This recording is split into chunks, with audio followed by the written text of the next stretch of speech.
नमस्कार मैत्रिणींनो, तर आज आपण मेथीचे मेथवणे बनवणार आहोत। तर त्याच्यासाठी सामान लागणार आहे थोडेसे जिरे फोडणीसाठी, शेंगदाणे, खोबरे, मिरची आणि लसूण। तर आपण शेंगदाणे भाजून घ्यायचे आहेत आणि खोबरे तसेच कच्चे ठेवायचे, त्याचा एक वेगळाच फ्लेवर येतो।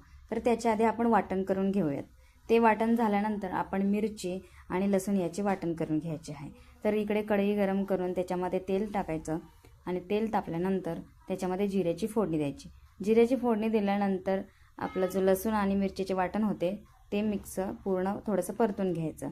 त्याच्यानंतर भाजी टाकून ती मिक्स करून घ्यायची। त्याच्यामध्ये शेंगदाणे आणि खोबऱ्याचे वाटण टाकायचे, मिक्स करायचं आणि त्याच्यामध्ये पाणी घालायचं। जास्त पाणी नाही, थोडंसंच घालायचं आणि त्याच्यामध्ये थोडंसं चवीनुसार मीठ घालायचं आणि झाकण ठेवून उकळी आणायची आणि थोडं शिजू द्यायचं। तर हे खूप छान असं चवीला लागतं। मेथीचा पराठा आणि मेथीच्या भाजीऐवजी हे असं वेगळासा फ्लेवर खूप म्हणजे खूप छान लागतं।